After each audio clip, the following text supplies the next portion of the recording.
안녕하세요. 오늘은 오랜 시간 서비스를 만들고 오픈까지 하느라 고생한 여러분들의 성장을 위해서 서비스 오픈 이후에 해볼 수 있는 회고에 대해서 간단하게 소개해 보려고 합니다. 회고는 사전적인 의미로 뒤를 돌아봄, 지나간 일을 돌이켜 생각함으로 정의할 수 있는데요.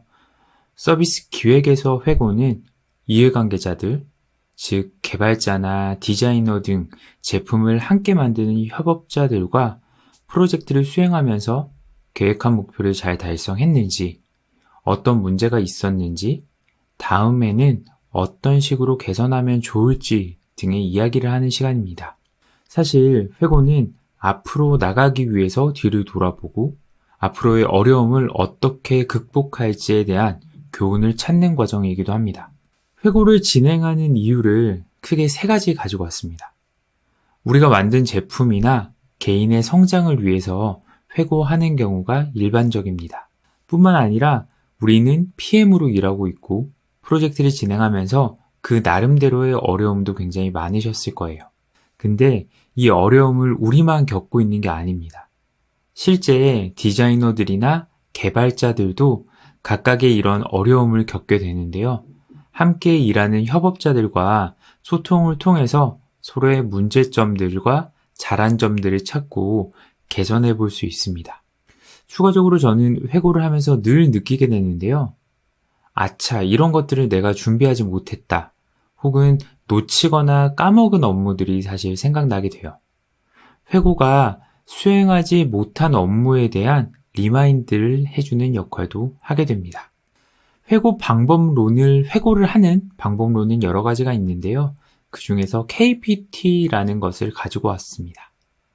KPT는 Keep, Problem, Try의 약자로 회고 내용을 이 세 가지 관점으로 분류하고 회고를 진행하는 것이 특징입니다. 짧은 시간에 모든 구성원들이 생각을 공유하고 실행 가능하고 측정한 액션 아이템을 도출하는 것이 이 KPT의 특징이에요. KPT를 하나하나 좀 파보면 킵에서는 현재 만족하고 있는 부분들을 작성한다거나 그리고 계속 이어갔으면 하는 부분들을 작성해요. 이것들 바탕으로 프라블럼에서는 현재 불편하게 느끼고 있는 부분이 있다면 그 부분에 대해서 작성을 하고요. 개선이 필요하다고 생각되는 부분이 있으면 이 부분에 대해서도 작성합니다. 이렇게 킵과 프라블럼을 작성한 뒤에 내부에서 이제 회고를 하면서 여러 이야기들을 나누게 됩니다. 그 이후에 우리는 트라이라고 하는 프로블럼의 해결책을 또 작성하게 돼요. 다음 회고 때 판별이 가능한 것이면 더 좋고요. 당장 실현이 가능한 것 위주로 작성을 합니다. 간단하게 KPT 회고를 통해서 일반적으로 서비스를 오픈하고 난 뒤에 기획자와 개발자들이 모여서 이런 회고 시간을 갖는 것이 일반적이고요. 타임라인 리뷰라던가 아니면 OF로 회고하는 방법도 있어요. 타임라인 리뷰의 방법은 프로젝트 진행 기간 동안의 이슈사항 또는 사건들을 타임라인으로 표시해서 회고하는 방법이에요. 프로젝트 기간이 너무 길 경우에 주요 사건들에 대해서만 리뷰할 수도 있습니다. 주요 사건을 바탕으로 OF로 공유할 수 있는데요. 프로젝트를 진행하면서 있었던 주요 사건들을 타임라인으로 나누어서 5가지 F로 나누어서 돌아보는 방법이에요. 이 F는 사실, 느낌, 교훈, 향후 행동, 피드백, 요 내용에 대해서 추가적으로 돌아보는 방법입니다. 이런 회고를 하기 위해서는 별도의 툴은 필요하지 않고요.